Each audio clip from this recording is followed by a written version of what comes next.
Alright, before we begin, I'm going to issue an uncomfortable warning. You aren't going to want to hear a lot of what I'm about to talk about because this addresses everyone's inner racist. Okay? I have a theory that everyone who was born and raised in America is racist on some level. It's just what? Sorry, but there's, especially now as a media professional, there's no way that you can be born and raised in this country consuming American media and not think low of some group of people on some level. So that's where this comes from. On that tip, you are probably going to resist a lot of what I'm going to say because you've been mentally trained and brainwashed to default to some sort of mental escape mechanism, like that's not true because of this, that's not true because of that, or whatever little statistic you want to run to, or recent event that contradicts what I'm about to say. Now, I'm going to do a video later on about the recent turning of the society and why, and how a lot of what I talk about is still relevant but is becoming not relevant, but I'll say that for another time. Okay, this video is called Why I Can't Marry Carrie and Carly. Alright, now that's called this for a reason, which I'll get to in a second. First, I want to start off with a little backstory. Okay, a lot of you guys know that me and Aaron have been friends for a long time. I mean, we're pushing 20-year friendship here. Okay, well, we also have another friend that we've known for almost as equal amount of time, and we call him Schaefer. Schaefer and I are best friends, and matter of fact, I'll probably say next to Schaefer, Aaron is my best friend. So, but oddly enough, that we all three don't really hang out together, like just the three of us, which is pretty odd. But when you look at how our friendship's going, you can kind of understand it. But anyway, so Schaefer and I used to party at this place, well, this area of town called Broderpool. So we're from Indianapolis, and this was in our early 20s. So Schaefer and I used to hang around there. Broderpool is more of a mixed crowd, like blacks, whites, Latinos. You can even spot some Asians. And then there was a point, kind of near the end of our party phase, where you saw a lot of Indians coming out. So it's very mixed crowd. Aaron didn't really party the same time we did. He decided to party a little bit later once he got some money. We didn't. He partied a little bit later, but he didn't party in the same area we did. He partied in like this area called Castleton, which really isn't a party place like Broderpool is, but they have a couple places for people to hang out. Well, he hung out this one place in particular. I'm not going to say the name of it, but it's a country western bar, right? Now, the country western bar is obviously mostly white, and it's a bar, and it really is a good time if that's your sort of thing. So obviously a lot of women show up. Well, it's a lot of, ding ding ding, you guessed it, white women. And not just white women in general. Like, this is like a specific demographic of white women. This is your middle class, upper middle class white women, and very few lower middle class white women, and nothing outside of that. So pretty much just all middle class with a heavy focus on upper middle class and middle class. All right. So that being said, Schaefer is not black in the sense of, he's not like me. Schaefer is, well, I can't say he's biracial. He's multiracial. He's black, he's white, and I forget the other two things that he is, but he's basically a how you would say a quadroon, okay, to put it in that kind of term. But when you look at him, you do assume that he's, like, you do think that he's mixed, but you think that he's black mixed with something else, and you can't quite put your hand on it, all right?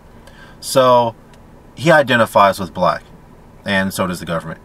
But I won't go off into the racial dynamic, but so he identifies as black, and his upbringing, he would also identify as black, so he's beyond justified. But that aside, Schaefer and I hung out together in Broderpool, which is more of a mixed crowd, and Aaron didn't, and Aaron was with the white crowd. Now, Obviously, people gravitate towards other people who look like them. Like whites hang around whites, blacks hang around blacks, Hispanics hang around Hispanics, etc. and so forth. And social classes of people stay together. Like, poor people stay with poor people, middle class stay with middle class, and rich people stay with rich people. And then you have the super wealthy who stay with the super wealthy. And they screw over everyone else. No, that's another video. But that's just human nature. And that's because, mentalities are the same, worldviews are the same, living standards are the same. Just go down the list, right? Well, anyway, to get to a quick story, Aaron invited Schaefer and I to hang out with him at his party place versus our party place. He didn't like our party place because, yeah, there were a couple of incidences that involved the police at a couple of areas and what have you. So if you just watch the news versus actually hang out there, you could see where he was coming from. But, we decided to hang out there anyway. Now, without going into the dynamics of it, what had happened is the city of Indianapolis decided to shut down some of the ghetto clubs that were causing problems. Well, as we all know, even though they're ghetto people who you may not like or favor, they're still people.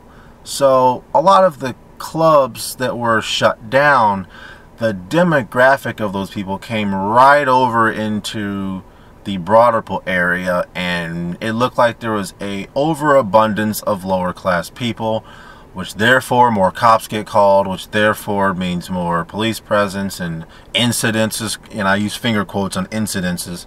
So, the quality of the fun that you're going to have definitely decreases. Okay, well, that's what happened. So that's why he invited us to go party with him.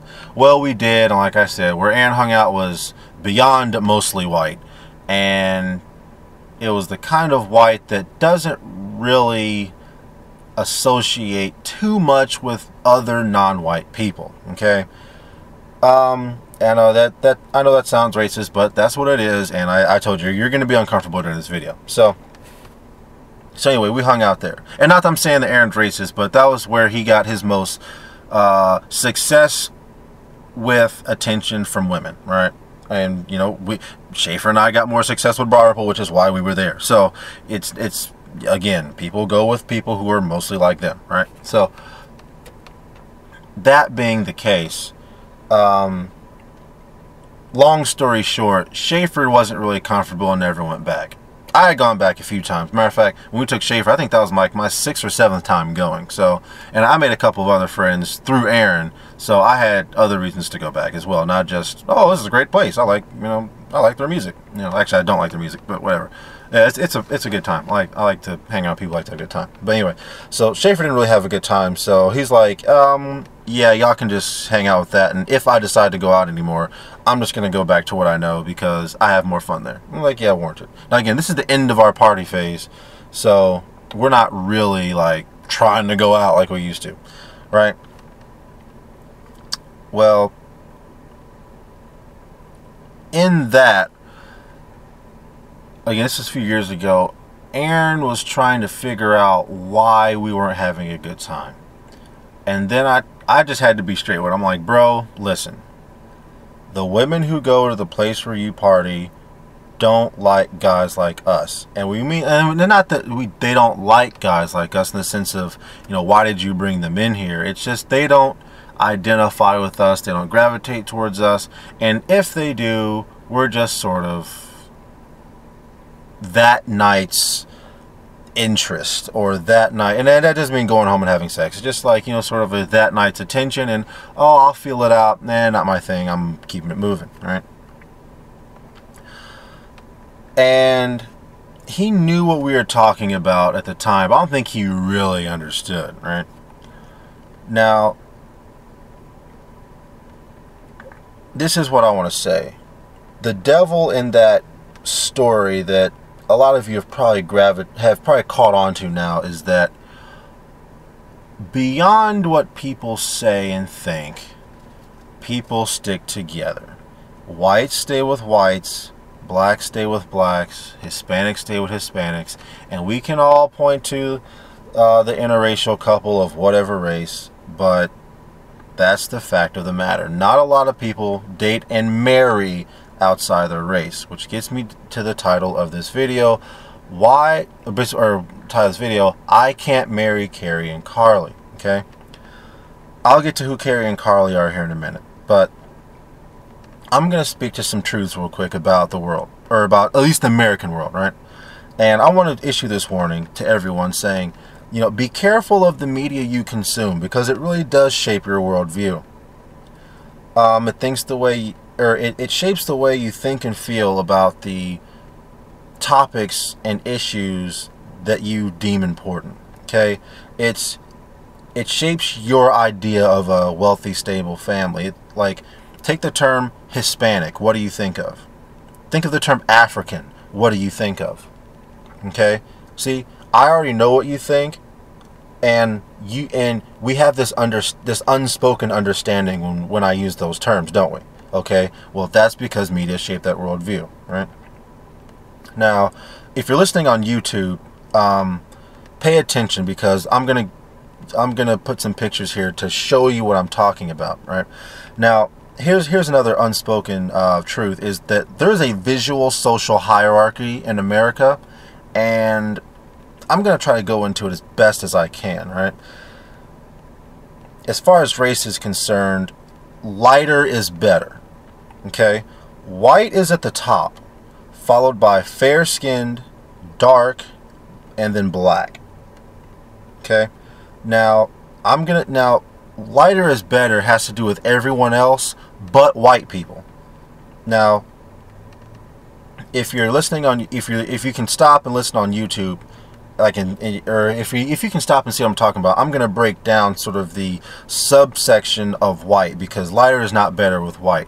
White goes in this order. You have your standard white, which is, I use this photo as Jennifer Lawrence, as, like, you know, her skin tone in this photo is standard quote-unquote white, right?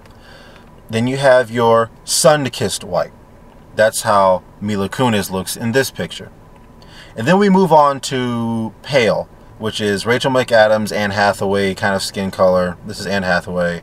And then you have your pale / redhead pale people like Julianne Moore in this photo. Okay, so those are like the subsectors of white. Is standard white, sun-kissed, pale, and then like redhead pale, which is like ultra white. You know, like, you know, 10 minutes out in the sun and you're burned kind of white. You know.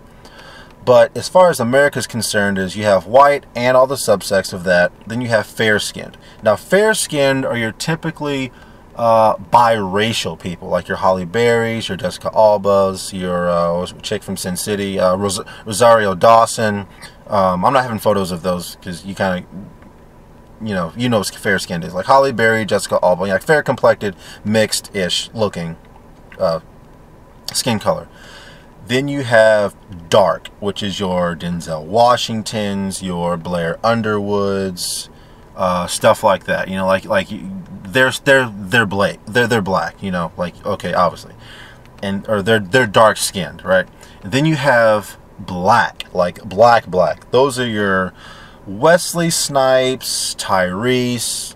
Idris Elba would probably be the lightest of the black that you could consider before you're starting to hit your Denzel Washington, which will kind of be the limit on which will probably be the bottom of the black or the dark skin sector. But, you know, it is what it is on that. So you have white, fair-skinned, dark, and then black, right? Now, if you noticed, I purposely put women as beautiful and men on the dark / what people would deem as ugly, you know, visual scale. And I did that for a reason, because, you know, women are considered the beautiful and men aren't, which, yeah, there's some truth to that. But I'll move on. But anyway, and then you have this other area, and it's like, and once you have all these areas, there's what's considered beautiful in those social areas, and it's the closer to white you are, the better you look. Okay, and it's like, if you're you know, like Idris Elba is not as dark as Wesley Snipes. Therefore, Idris Elba would be considered better looking than Wesley Snipes. Not for any particular reason. It's just that he's closer to white, even though they're both considered black, you know, on the visual scale. Okay. And there's also what I want to go into called the exotic exception. Now, your exotic exception is people who are either white, light skin, or dark skin, but they look like they're from an exotic place, like they're a mix of everything. Those are your Mila Kunis, Rihanna, Angelina Jolie. You could kind of throw in Jennifer Lopez, and the reason why I throw those, and the reason why is because Mila Kunis looks like she's mixed or something exotic, you know, like there's something exotic. But if you actually look it up, no, she's white. You know, it's two European factions. Rihanna, same situation. She's Trinidad and something else, but you know, she's exotic black.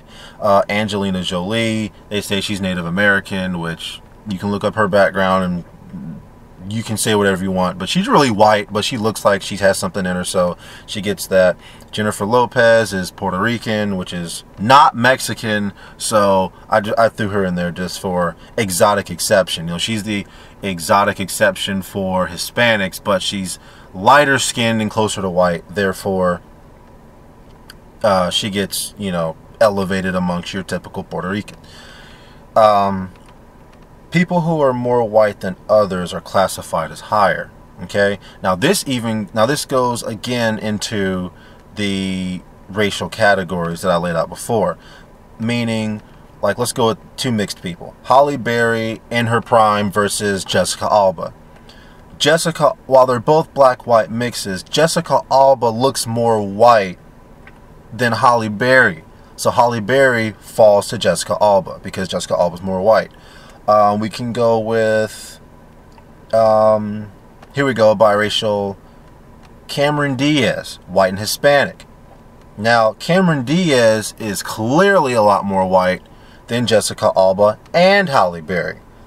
Now, even though she's Hispanic white mix, you couldn't tell that she's Hispanic if her last name wasn't Diaz. If it was like, you know, Smith or Jones, you'd be like, no way she's mixed, but she is. Well, anyway, since she's closer to white than Jessica Alba and Halle Berry, then, you know, she gets higher ranking.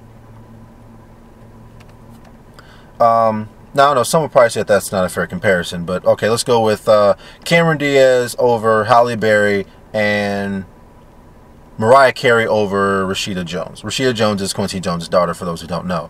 Like, Quincy Jones' daughter, Rashida Jones, is mixed, and so is Mariah Carey. But Mariah Carey would get preference over Rashida Jones because she can be advertised closer to white than Rashida Jones could be, because Rashida Jones has, you know, thicker lips, she has, you know, wider hips, she, you know, and this is Mariah Carey in her prime, back like, you know, when she was coming out of when she was doing her thing with Boyz II Men and stuff like that. You know, she was a lot thinner, and you could tell she was mixed, but she was still white enough. You know, while Rashida Jones is like, no, you're clearly mixed, and you clearly have more black features. So while you got light skin, you're still closer to black. So that's why Mariah Carey gets preference over Rashida Jones. Okay.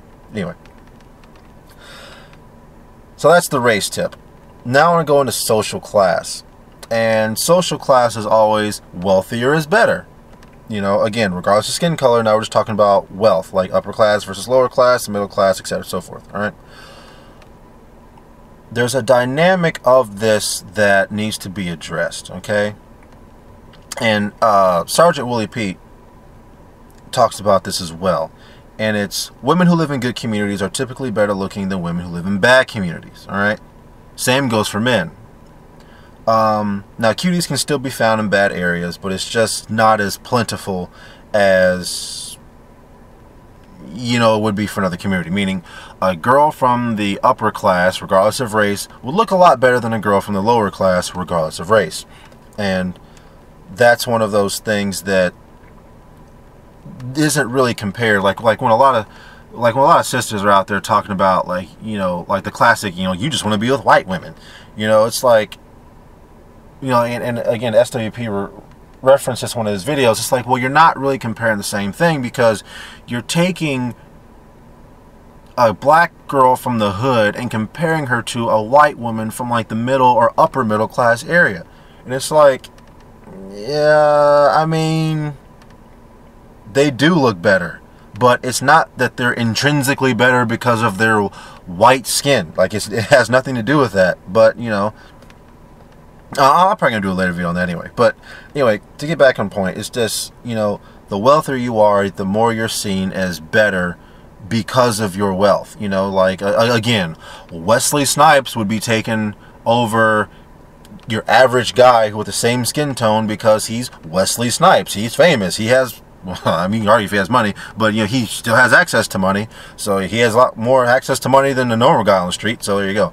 You know, and it's just, it is what it is. Like, if you're wealthier, then you're automatically higher. Now, I won't go into how, you know, typically, you know, if you have dark skin in your upper class, you're less than the fair skin who has upper class, but then the fair skin falls to the person who's white in upper class. You know, like, again, racial dynamics still carry over into wealth. But again, that's just here in America, but it is what it is. Now, that's not to say that race really matters in a lot of wealthy communities, because sometimes it doesn't, mainly because it's mostly white, but not always, you know. But usually race is downplayed in the wealthier communities because they're busy trying to make more wealth. But, you know, that's another story. So there's that. And then we have, I want to talk briefly about the state of the communities. Now, I want to say this when it comes to the state of the communities. Just because this doesn't apply to you personally doesn't mean that it's not true, okay? Just because your community may not be, or just because you personally may be of a community that this doesn't apply to, doesn't mean that I'm incorrectly speaking on this, right? First, I want to address the white community. The white community in general is intact, patriarchal, controls all the resources of wealth, meaning like small businesses, etc., and so forth. By patriarchal, I mean father makes the money, provides for the family, mom takes care of the kids. She may or may not work. Of course, in our economy now, she probably does work, but needs it for extra income, because maybe dad's, you know, he only pays the car note and the mortgage payment, and then mom has to pay for the electric bills, the cable bill, you know, it has to be split, whatever. But more or less, they're intact families, father, you know, father, mother, kids, everyone lives in the same house. The kids are allowed to be kids, you know, they can live in their childlike state. You know, that's the white community. Again, just because your parents are divorced, just because, you know, dad didn't pay for everything, but mom did, it doesn't mean that that's the way it is for everybody. And again, there have been recent events, and by recent, I mean the past 20 or 30 years. I look at everything from a grand scheme, not a, you know, during my lifetime perspective all the time. So, there's that, okay? That's the white community overall. Now we have the black community.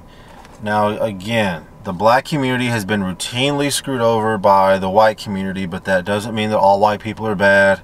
I know whenever I say that, white people tend to shut down because that white guilt kicks in, and they want to pull out their statistics on how black people are messed up because of X, Y, and Z. But again, they don't want to address why black people are messed up because of X, Y, and Z, because it means ABC is why black people are doing X, Y, Z, but then ABC was done to them by white people. So, you know, again, no one likes that conversation. Guess what? Too bad. It happened. Own it. Now fix it. But, you know, nobody wants to fix it because that means that they have to give up something. But, whatever. Anyway, the black community. We're not intact. We're matriarchal. And we have road warrior men. Or as Sergeant Willie P would say, rogue males. Okay? Now, what I mean by we're not intact and matriarchal instead of patriarchal is we're matriarchal because of all the single mothers out there. You know, women raise the kids. No man around, or the original father's not there, if they can even find a man to even hang around to somewhat help on any level, right? Now, what happens when women raise the children? Girls, They don't see a father around. They don't see the sign of a good male. So all they have is their mother to look after. Then they grow up to be strong, independent, don't need no man. No man's going to tell them what to do. Black man ain't nothing. Just go down the list. And it ultimately just leads to they don't fully trust black males. Okay? When it comes to the boys are emotional like women. They act without thinking things all the way out. They have fantasyland ideas like, oh, well, that'll just happen if this happens. And it's like, that's not going to happen, man. It's like, well, yeah, well, because, see, all that has to happen is the Republicans or the white folks or the government has to. It's like, ain't none of that going to work, dog. Like, I can tell you got that idea because no real man sat you down and said this is how the real world works. Again, we are not a patriarchy, we are a matriarchy, which means our society is ran by women, which is also why I tell white men who I run into, it's like, if you want to live in society and you want to see what feminism looks like after you run all the way out, as I got to take another Willie Pete saying, I direct you to your nearest black community. It's like, if you want to see what happens when women raise the kids and men don't have a say-so, I direct you to security camera footages of convenience stores in the hood. There you go. It's just like, okay. Or places going to be the hood. So, it's like, okay, well, whatever. Now, what's worse is what happens to the boys. You see, the girls can, be turned around somewhat. It's really hard, but it really can be, but I wouldn't put too many. I wouldn't bet too much money on that, right? But the men is what keeps the community broken, right? So when you have women raising kids and boys are running around, emotional, acting without thinking, living in fantasyland ideas, that's when you have the men you see now who come from those same conditions. You're still sagging your pants after 20 years. You're still blaming white people for everything. You won't go get a job because what for? The white man, Republicans, people out here. It's just, they're just all the excuses of why it's not their fault.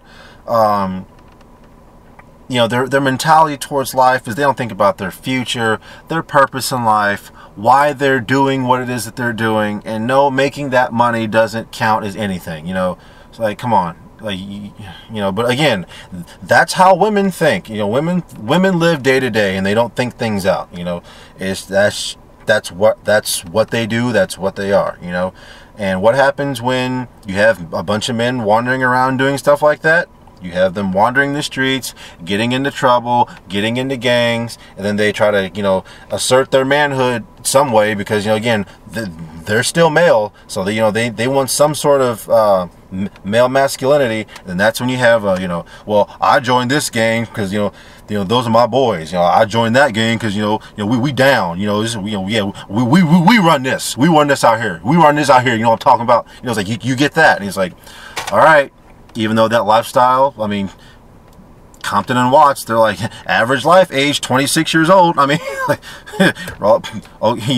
really want to be middle aged at 13? Like that don't make no sense, But it is what it is. That's what happens when women run the show. Women are strong and independent who don't listen to men, and men aren't in control. Then you raise that, and then that raises up to be what it is. And then and again, the gangbangers and the thugs and everything else, those are your road warrior males. It's the I'll do what I want. Nobody's gonna tell me anything. And then those are the men you have to buy a gun for.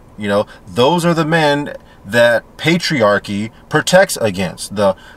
Walk a woman to her car at night, make sure she gets where she has to go, and to separate it from your day-to-day life, those road warrior males aren't going to pull out chairs for women. They're not going to hold the doors open. They aren't going to say, ma'am, how are you doing? They're not going to watch their language in front of chicks. They're not going to do all of the things that differentiate bad men from good men. That's why I tell women, shut up with the feminism. Because when you sit here and make your things, when you sit here and preach that you're equal to men, then men don't treat you special. We don't hold doors open. We don't watch our language in front of you. We don't care what you have to say. And then you sit here and say, well, where are all the good men at? There are no more good men. No, there are good men. It's just that we don't hold doors open for you anymore. We don't pull your chair out for you anymore. We don't walk you to your car anymore, because then we know that you're going to whine, moan, and complain about that. You know, it's like, I can do it. I'm a strong, independent woman. You can't tell me. You're so patriarchal. You know, it's just like, all right, fine. You know, but then what happens? You have one of these rogue males who's like, hey, there's a woman by herself. I feel like having sex right now. I'm going to show my dominance by raping this chick, you know. And then what happens when one of those rogue males goes out and rapes a woman? Then it's, well, where were the men at? They should have protected her. They shouldn't walk to their car. And girls need to carry mace because men can't do it. And then, you know, it's like, here we go again. It's just like, so, you know, if we walk you to your car, that's patriarchy. If we don't walk you to your car and you get raped, then, oh, that's our fault too. And then women wonder why men are frustrated. Then you have the MGTOW community that just says, let women burn. You know, it's just, you know, okay, or only use women for sexual gratification, you know. And it's just, you know, but anyway, I got way off the rails on that, but whatever. But anyway, that's the black community, that's the white community. You know, the black community is pretty much broken down, and the white community is more or less intact, but again, due to recent events, they're being broken down too. Now, we have other communities like the Hispanic community, the Asian community, the Indian community, and recent, kind of like your recently moved to America foreign families of any race, right? Those are typically patriarchal, intact, but the reason why they don't get a lot of play is because they hold no real political power or wealth, because they're new to the country. They don't know how, you know, they're new to the country. They don't have any really, not academic, acquired wealth or economic power force, you know. So they really don't have too much say in stuff like blacks and whites do. Although Hispanics are being given more political power, but again, they're being given power by the white elites who are using them for political purposes. But that's beside the point. But anyway, that being the case of the state of the white community, the state of the black community, and the state of other communities, I want everyone to realize that all races of people watch other races of people. Whites watch blacks and Hispanics. Blacks watch whites and Hispanics. Hispanics watch whites and blacks. And Asians are like the invisible race. You know, there was a movie that came out called White Man's Burden back in the 90s. And it was basically a role reversal of blacks and whites. And it was starring John Travolta and Harry Belafonte. And it was basically a place that was just like America, except blacks ran all the businesses. Blacks had all the power. Blacks pretty much ran stuff with an iron fist, and whites were, you know, whites were the ones who kept asking for handouts. Whites were the ones harassed by the police.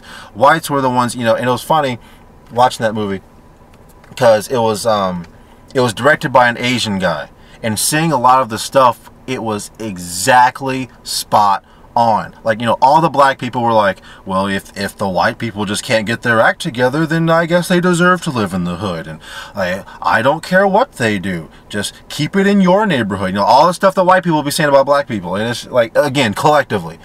And it's like, wow. You know, and when I first saw the movie, I was like, who made this movie? And I looked at it, it was some Asian guy. I'm like, oh, of course it had to be the Asian, because they're the only ones with an objective view of blacks and whites. But nonetheless, all races watch each other, and, you know,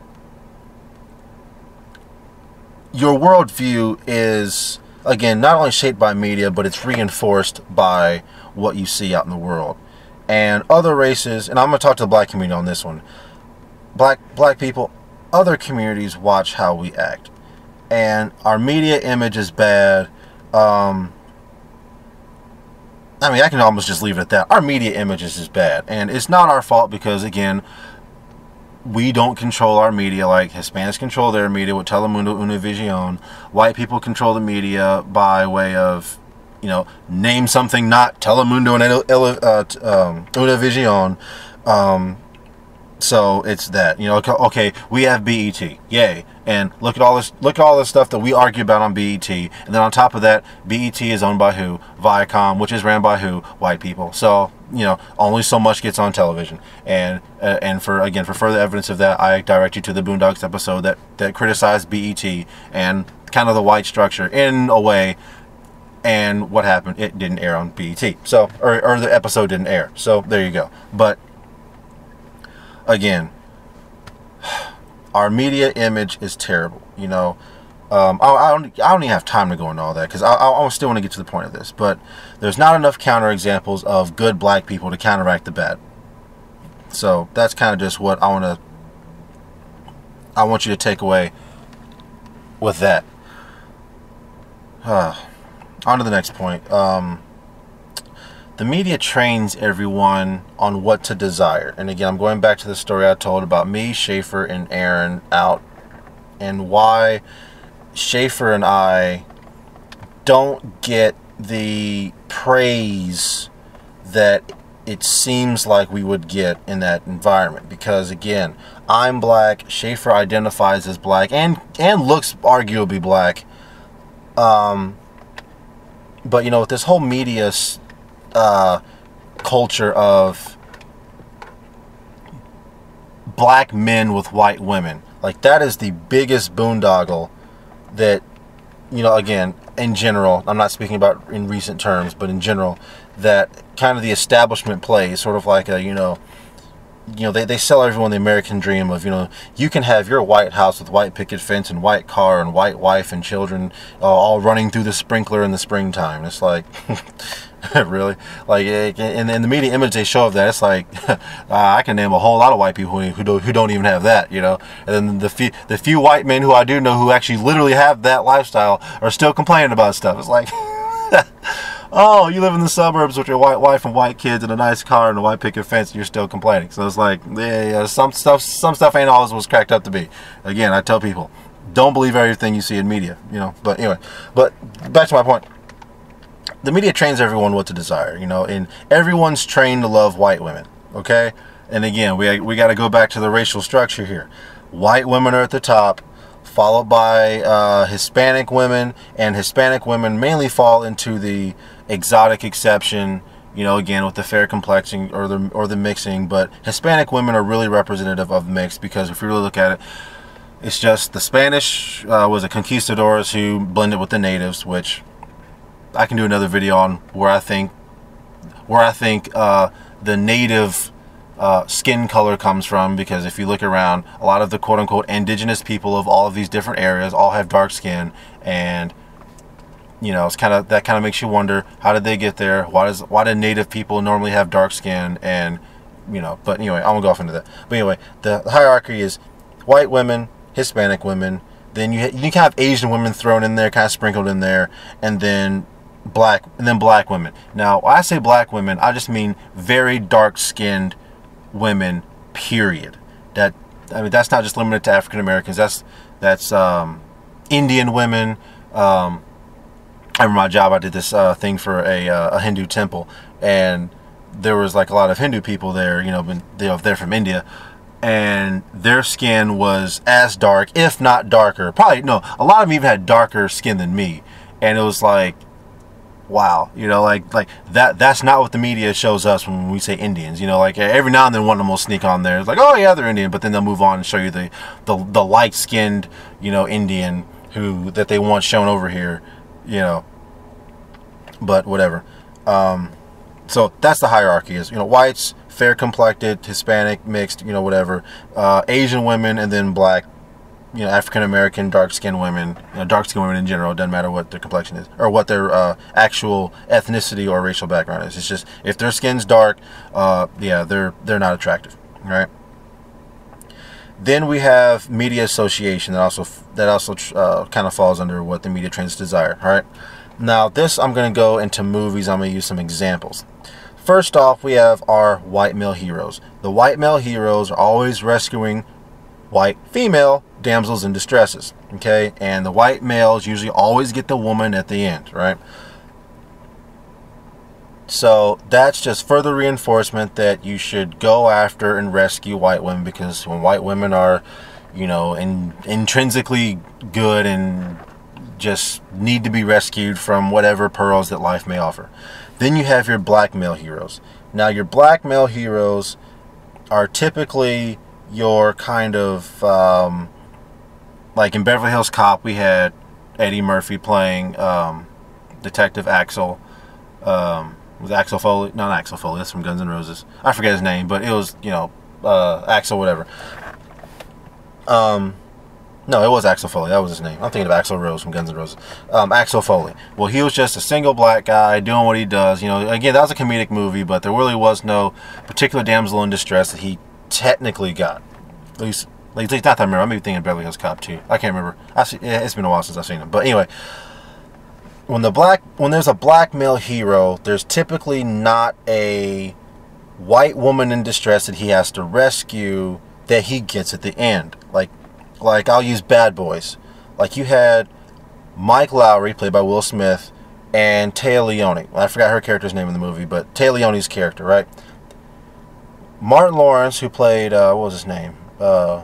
Marcus Burnett. Yeah, Mike Lowry and Marcus Burnett rescuing this white woman from, you know, being killed by, you know, I forgot who the enemy was. I keep thinking of Bad Boys 2, because I like that one the best, but so they're trying to rescue this white woman, and Martin Lawrence's character, already has a family. Like, you know, he has a black wife, black kids, finds a detective, so he has no motivation to get with the white woman, right? But Mike Lowry, played by Will Smith, is a single bachelor, loves women, all race aside, you know, just if she's in heels and a short skirt, he's all over that. Now, even though he had every motivation to go and try to be with Téa Leoni's character, he didn't get her at the end. It was just okay, we did our job, let's go back to doing what we do. You know what I'm saying? And what was the other movie? The other movie, Hancock. When again, another Will Smith movie. And I don't know what it is about Will Smith doing all these like interracial movies. Like maybe because the white community's accepted Will Smith, so I guess he can be the voice for interracial relationships. Like, you know, he was him and Ava Mendez in Hitch, which that's actually one of my favorite movies from a conceptual point of view about getting women. But that aside, you know, him and Charlize Theron, you know, they were at one point husband and wife, but, you know, due to the racial times of when they were superheroes, they couldn't be, you know, they were attacked and he lost his memory and etc. and so forth. But either way, you know, they were two superheroes who had to move on, and he couldn't be with his woman anymore, and despite all of his fighting, it was just, you know, it just was what it was. It wasn't meant to be. Now I know those of you who even went and saw the movie. The movie Focus with Will Smith and what was her name? Margot. I think I'll just call it Margot Robbie. Pretty woman, but you know, and that one he got his white woman at the end. You know, it's just like, okay, whatever. But again, that's recent exceptions. I'm gonna do a recent exception video. I should do a recent exception video, but anyway, there's that. Now, when it comes to Hispanics, let me finish on my black males. But essentially, black men, we either don't get the white woman at the end, which basically means, you know, she's the damsel in distress, you should put your life in danger for her, but don't expect to get her in the end, you know. So just keep it moving. Stay with your own. You know, marry the black women who our media is saying is ugly and trollish, and they only show you ghetto black women rather than good-looking black women. But nonetheless, that's another video right there. But anyway, moving on to Hispanic heroes. In Hispanic heroes or main characters, there's usually no white woman in distress. It's a Hispanic damsel in distress, or they already have a Hispanic woman and she's kind of just part of the story. I'm going to reference La Bamba with Lou Diamond Phillips. Now that was I think it was early '90s, maybe late '80s movie. But La Bamba is a story of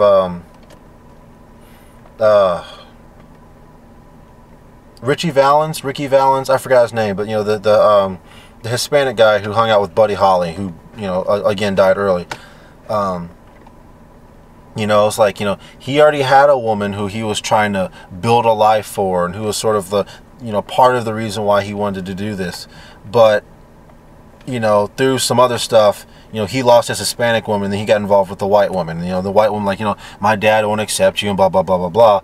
But at the end of the day, he did not get the white woman. So again, it's just like blacks and Hispanics cannot get the white woman. He went through all that, practicing the guitar and getting radio play and doing all this other stuff. He's like, yeah, we can be together, man. She's like, my dad just isn't going to accept you, Ricky. And it's just like, oh my goodness, man. It's like, here we go again. It's like, again, it implies that notion, and again, this goes into what it says without saying. It's that, white men are the #1 providers of long-term safety and stability, and they're the ones who you should be with because they can rescue you, they can do this, they can do that, they can do whatever. And black men are strong and can provide safety and security, but we're rogue. We're like Mike Lowry. We're like, yeah, you're today's, female body that I want to take advantage of, but I won't truly lock you down and take care of you. So just know that we can have a good time for a night, a weekend, a summer, a fling, but we're not marriage material. And it kind of goes for the same thing with Hispanic men, except Hispanic men get a little bit more play, except Hispanic men are like, they're strong, they can provide, but Hispanic women lock them down, so don't even try. And that's the message sent to white women, And, then that's when you have the whole college phenomenon that, happens during my era, which the whole, they say once you go black, you can never go back. Well, the college I went to, a lot of white women were kind of trying to try that, but they went back. Let's just say that. Or I'll tell you what, so it's like, yeah, they'll hook up, but they won't stay. But they won't really stay. So now that I've addressed all that, I want to go on to the title of this video specifically, why I can't marry Carrie and Carly. Now, I gave you all that background information of media and perception and communities viewing other communities to go into the meat and potatoes of my argument. Okay?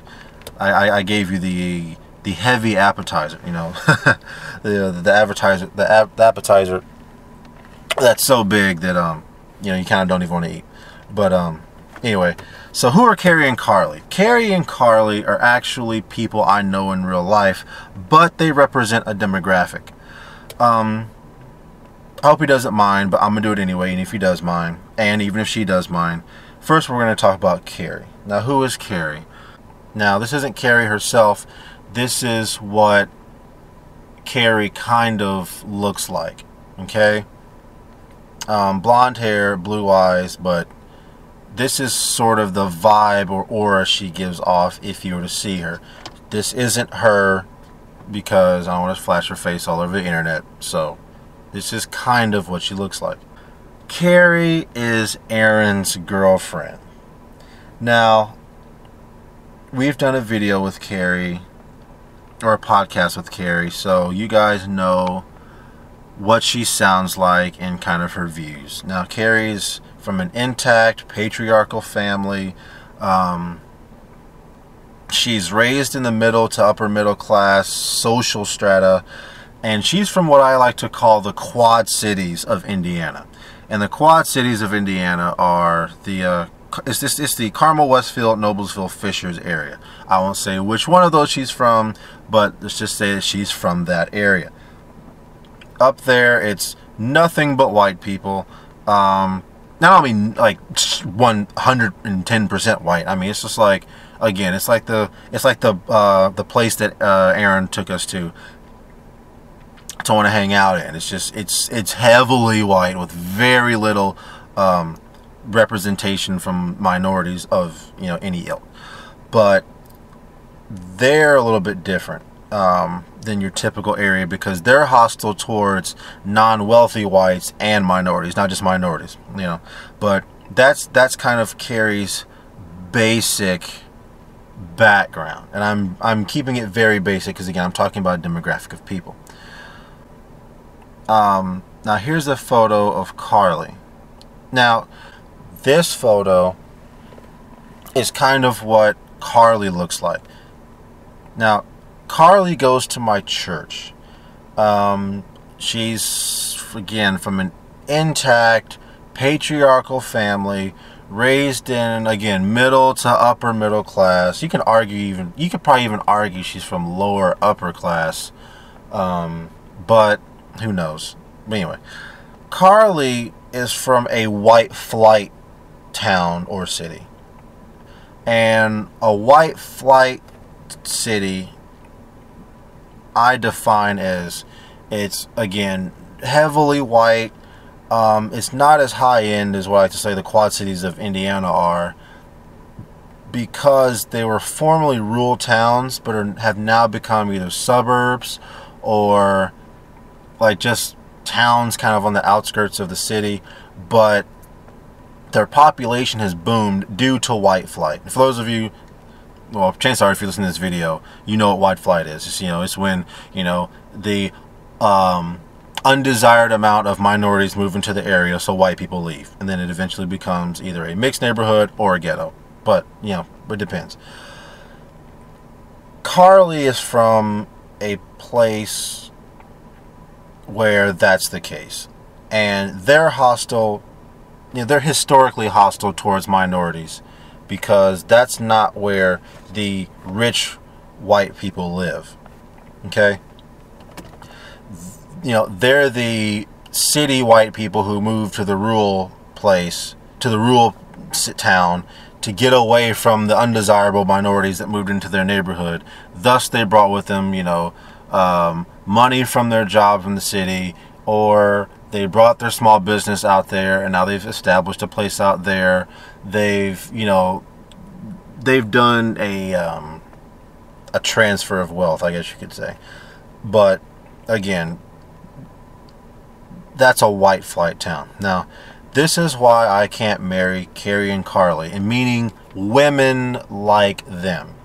Going back to all the stuff I said before, people stay with what they know.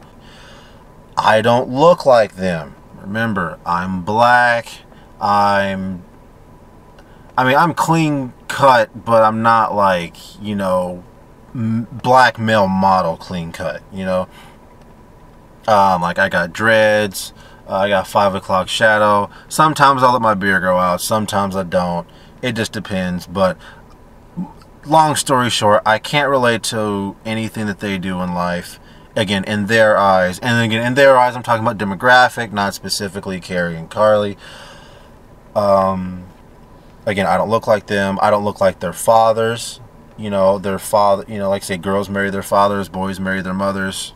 Again, that sounds gross, but again, it's just a saying.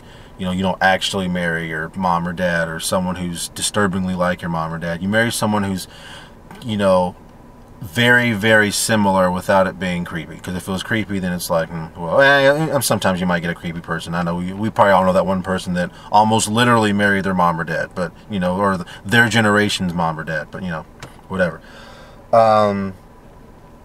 We come from the same social class as far as, why I can't marry Carrie Carly, but not really. I would define myself truly as middle class, and Carrie and Carly, like I said, are middle class to upper middle class.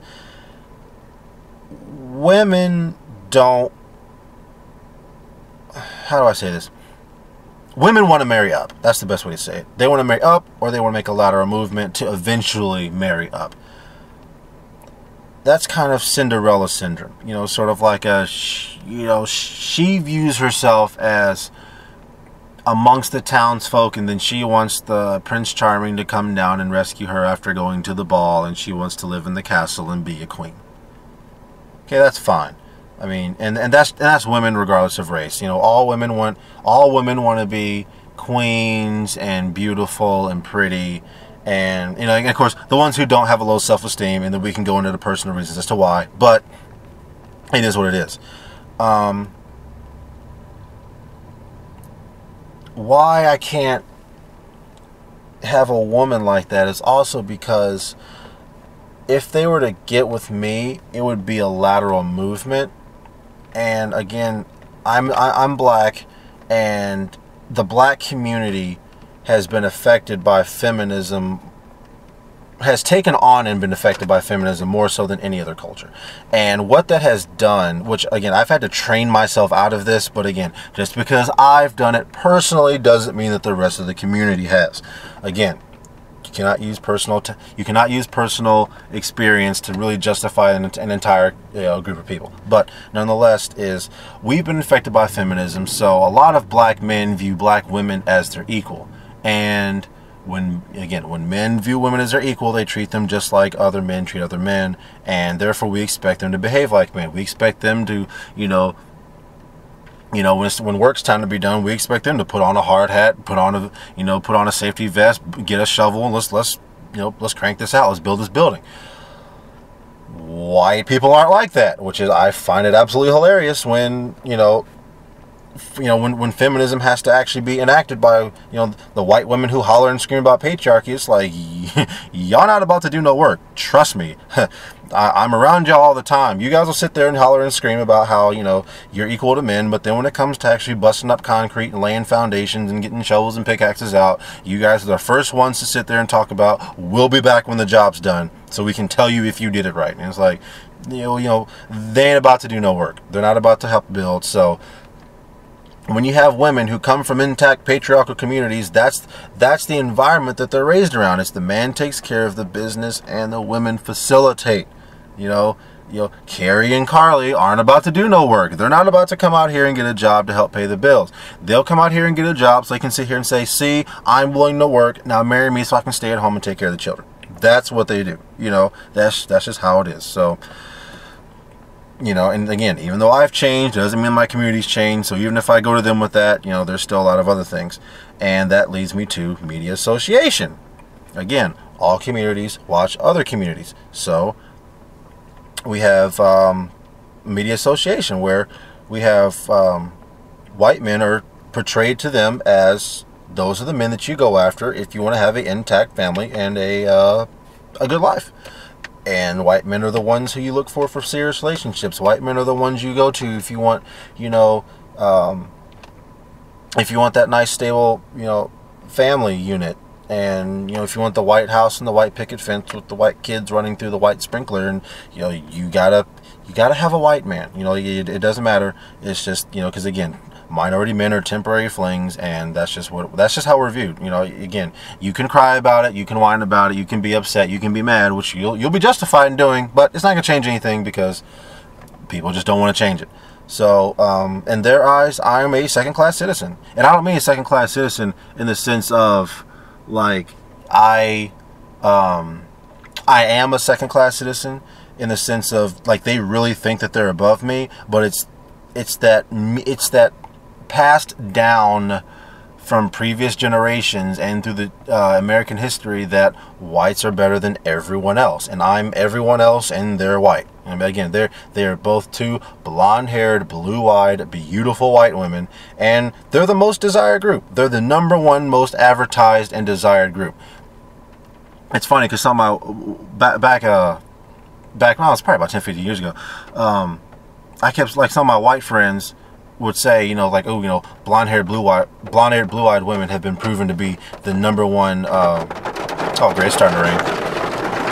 Well, anyway, I'm gonna do this video anyway, or I'm gonna keep doing this video. I hope it's not distracting, but they're like, yeah, blonde-haired, blue-eyed women are the most sought-after women on the face of the earth. They're the most beautiful. They're the most this. They're the most that. And it's like, and who did that research? And they name some research, and it's, some all-white comes. Oh, really? Yeah. And it's like, yeah. I'm sure if we go to a African country and say who are the most beautiful women on the face of the earth, I'm willing to bet they're going to say, ooh, women with dark skin and dark hair and have whatever African features that they're from. I'm pretty sure they're going to say that. But whatever. But anyway, so if they're the most desired group of women, they're going to have the #1 pick at any group of men, right? Because again, media is portraying that they're the best, that white women are the best, that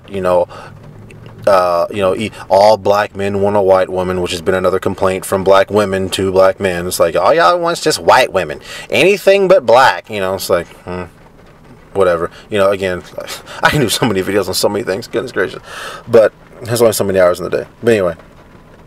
They're the #1 group of white women. They're desired and portrayed by media. So they have their first pick at any group of men.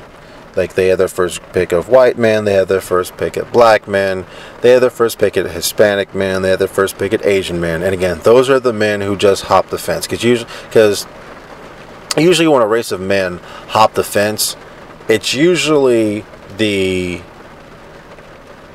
ones who can hop the fence because they got something going on from a broken community, which again, that kind of only applies to blacks, because again, Hispanic men are patriarchal, which is why they get Hispanic women. And once you have that, you can kind of choose who you want, and the cards kind of fall how they may. Like the rich Hispanics marry rich Hispanics, poor Hispanics marry poor Hispanics, middle class Hispanics marry middle class Hispanics. Same thing goes for Asians and blacks and everything else. But we usually, when a race hops the fence to another race, regardless as to what country they're in or anything, they're usually the quote-unquote lower class going to the upper class, or they're from the class of undesirables who have found that the desirables desire something in them. And by that, I mean, to put it back in American racial terms, it's the white woman want a big man with a big you-know-what, so they go to black men. Or they know that black men don't mind a few extra pounds on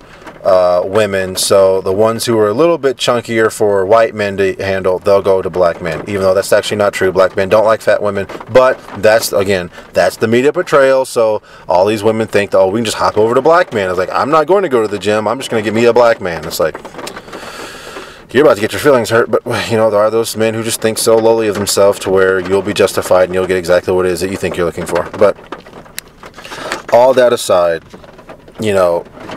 if they're the most desired women and they have their number one pick as to what men that they can have or what men that they want, why would they choose me?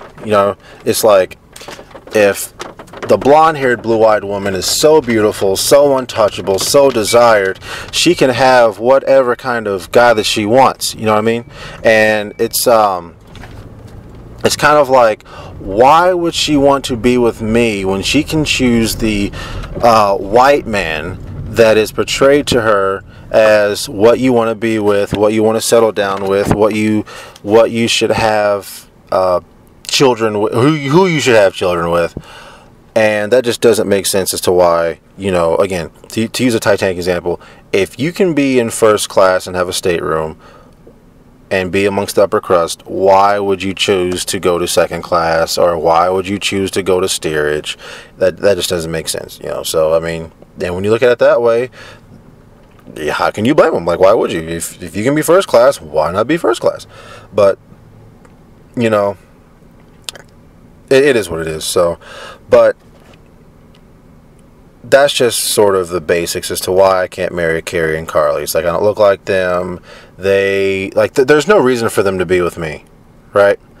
Truly. Now, I should say not truly, but in the eyes of the media, because while if I was white, I would be held up as the quintessential on-point, ladies, this is the man you want to be with, man. I mean, I'm not even going to go through all my personal accomplishments, but let's just say the archetype of me would be like, okay, go to a white woman of, again, upper middle class or middle class, and say, describe your perfect man. They would really probably describe a guy similar to me, similar to Aaron, similar to our friend Steve. But again, previous generations, we would be snatched up. But again, our generation's on some other stuff. And again, recent events don't dictate how things should be or how things they used to be. We used to be, we'd be snatched up, but now we're not, because we're insane. But, not we're insane like me, Steve, Aaron, and other people we know. But it's just our generation is on some other stuff because we were raised by incompetent, stupid people. But it's whatever. But anyway, that brings me to this, is that there is a problem with interracial relationships that a lot of people don't want to talk about. And it's usually, when you decide to hop the fence to another race, there's things you have to consider. Like, what will your family think and do? What will your community think and do? How will your kids be treated by your family? How will your kids be treated by the community that you live in, your neighborhood? Those things matter to whites more than blacks because of community conditions. See, when blacks hop the fence to another race, and I'm going to quote a lot of Willie Pete on this, when blacks hop the fence to another race, we have nothing to lose, truly. You know, like Willie Pete would say, what businesses, what black-owned businesses are we walking away from? What black networks are we walking away from? What black infrastructure and good, communities with, shoveled, streets in the winter and, freshly cut lawns in the summer, communities do we have that we're walking away from? Like, none. But what do whites have? They have everything to lose. They can be cut off from networks. They can be cut off from trust funds. They can be, kicked out of neighborhoods. But, that typically doesn't happen. And why doesn't it happen? It's because, as William Pete alluded to in his videos, when blacks hop the fence, we hop the fence towards whites, and then we leave the black community. Daquan and Lamont, when they marry, Becky and Samantha, they don't bring them to the hood. Lamont and Daquan, they go to the suburbs. Then they have biracial children, which biracial children will then marry other whites. Then the grandkids become more white than black, and then essentially blacks are bred out. Which again, I direct you to Willie Pete's videos on one drop ruling for stuff like that. But again, I'm gonna wrap this video up. I've been talking for too much. I've been talking for like an hour. Oh my god, yeah, like an hour and almost 10 minutes. So I'll wrap this video up. But again, I'm speaking mainly about stuff that doesn't, or should I say, it still goes on, but I can tell that there's another shift coming, and it kind of goes into recent events. These things are changing. All the stuff I described was changing, but it's changing for the wrong reasons. And the reason it really is changing is because the white oligarchy is now attacking white people. They've already destroyed the black community. They've seen all the stuff that the black community tries to do to, subvert and wiggle away from the boot of oppression. And they've seen all the stuff that we do. They've taken, precautions, and now they're unleashing it on white people. And now, now whites are being trained to live like blacks have. Now, blacks are happier because from our perspective, it's like, oh, we're finally coming up in the world. But if you look at whites, notice how whites are a lot more angry now than they have been in recent decades. And it's because, see, whites are being brought down to black, but from blacks it seems like, oh, we're increasing to whites. Oh, now we're accepted. It's like, no, don't get twisted. Like, we're still second class citizens. Yeah, the wealth gap is closing. Well, actually, there's stats to argue that, but yeah, the social segregation is separating. But I personally feel as though that's just economics. Like, if you really look at it, there's large influxes of interracial relationships and intersocial relationships sometimes during down economies and turmoil. But I direct you to, while there's always a influx of biracial people during and after bad economic times. Like after the Civil War, there was a lot of magically there were a lot of light-skinned people running around. It's just like, where'd all that come from? Then after I wouldn't say after World War One, but after World War Two, there wasn't a lot of it, but there was enough to where it's kind of like, like there shouldn't have been biracial people around that if America was as racist as we've been led on to believe. Which that's some more BS that I've come to find out isn't true. Is that not everybody was wearing a Klan hood before 1964 like we're led to believe. But anyway, that's that again. That's another video. But social unrest will bring people together, and blacks and whites will become closer together once this second economic crash comes. Hopefully, we'll become closer together. I think we will temporarily, and then once everything settles out, we'll go back to being the segregated nation that we truly are. But that's just my own personal thoughts on the matter. But in the meantime, I don't know. It's just, you know, be friends with who you're friends with, and, you know, don't destroy relationships. But anyway, I'm gonna wrap this up. In summary, it's just those are the reasons I can't marry Carrie and Carly. It's not because of I'm bad or they're bad. It's just, you know, when you're dealing with generations of, you know, media implication, social discrimination, economic segregation, when you have one group oppressing another group actively and openly, I mean, how long is it before things are just in a cycle? And that's what we're at. We're just in a cycle at this point. Really, active white oppression really ended probably about the I mean, it's still recent. I mean, I'd probably say 60s, maybe into the 70s, as far as overt, out in your face, we don't care if the niggers know what we're doing. But I wouldn't say active oppression stopped until probably the 90s with the hip-hop culture, the drug culture. You know, again, Rick Ross has videos on how the CIA pumped drugs into specifically the black community. Let's see, all that was underhanded stuff. That was under the table. That was oh, that's not happening. You're a conspiracy theorist. You know, all the little, you know, obvious signs of, you know, bad stuff going on was just kind of poo-pooed and shown away. But again, I think the dust has kind of settled over 20 years, because now that they've actively broken the black community with the thug culture and, you know, the matriarchal feminist culture, it's all taken root, and we're on a cycle. And now that they've seen that the black community is thoroughly destroyed and not coming back, now the white elites are ready to take on the whites, and that's when the real war is that's when the real war is going to come.